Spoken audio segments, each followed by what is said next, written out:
嗨，大家好，我是 Sandy。今天要来教大家做一个就是止痒膏。我一直很容易就是被蚊子咬，所以我就想说有没有一个就是我可以当驱蚊膏又可以当止痒膏，那我就开始进行去研究。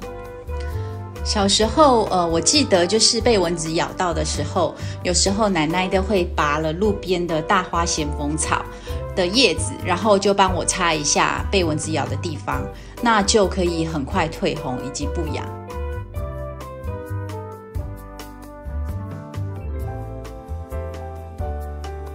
还有就是左手香的制液也是，所以我就把左手香跟这个大花咸丰草把它结合在一起。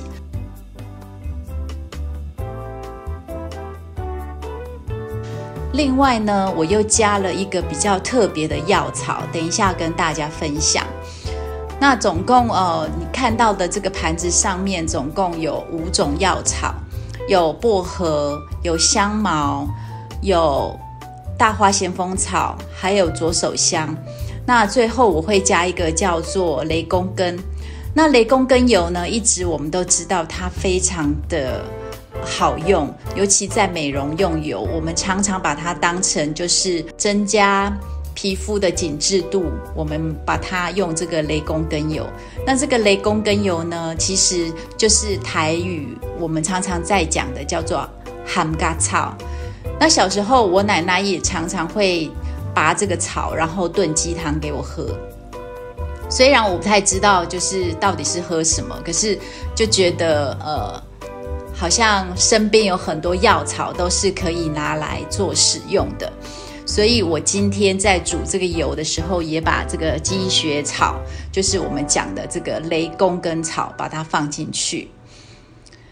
那左手香它有分大叶小叶，其实效果都是一样的，可是大家可能比较常看到这个大叶的。这个大叶的左手香它很容易生长，你只要给它一盆水，把它摘下来放进去的时候，不久它就会长根了。长根你就可以拿去院子里面栽种。那我准备的是小叶的这个左手香，香气非常浓郁，那又长得很可爱，所以可以当作观赏的植物。所以我们今天看到了，就是画面上准备了油，又准备了香草，然后再准备了可可脂，还有准备这个蜜蜡，以及一个量杯，还有空罐，还有精油。那精油的部分呢，照上面的每一种精油，它每一种精油的功效。那为什么我挑这几种呢？因为这是我研究过最好用的配方。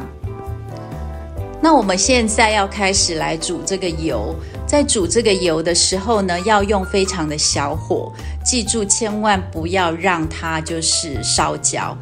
那洗干净的药草呢，要记得把它晾干，或者是把它擦干，才不会等一下在煮的时候会爆油。那我们慢慢煮，我大概煮了1个小时又20分钟左右。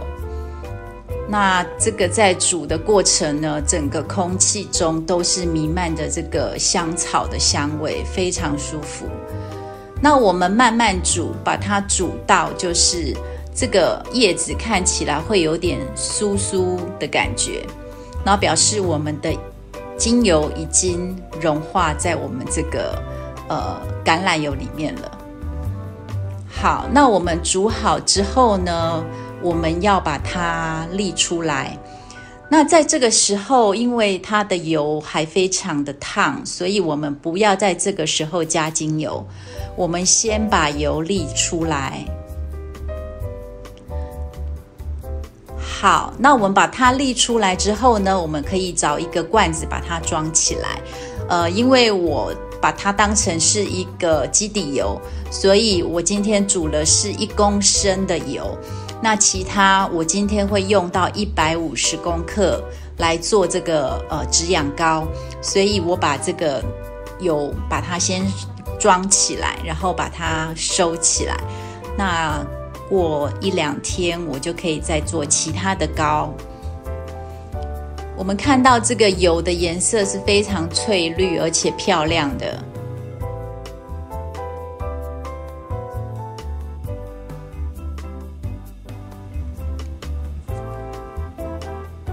那加进去之后呢，我们要用隔水加热的方式，然后慢慢让这个蜜蜡跟这个可可脂融化在这个油里面。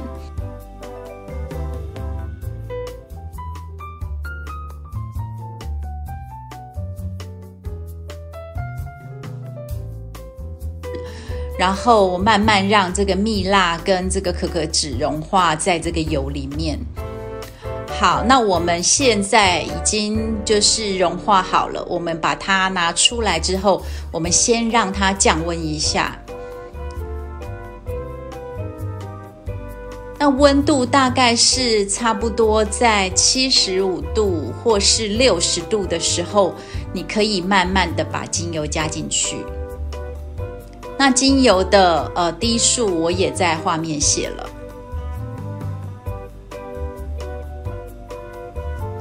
那加进去之后呢，我们就可以把它倒出来在这个罐子里面。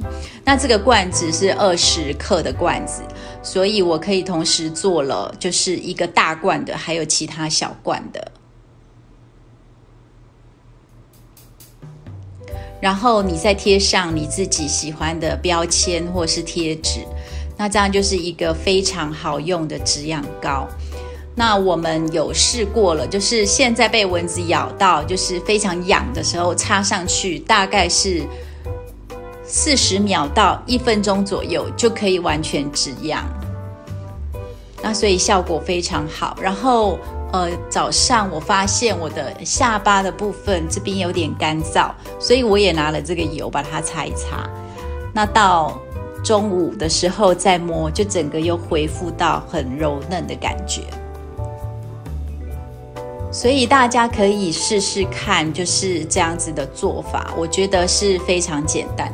那今天是完全不藏私的，就是跟大家说了这个配方，也希望可以帮助到大家。反正现在在疫情里面，就是我们都有很多的时间，那所以这是我研究出来的，那跟大家就是无私的分享。谢谢你们的观看，如果喜欢我的影片，请记得就是帮我按订阅以及开启小铃铛，谢谢你。我们以后还有更多这样子的手作影片会跟大家分享。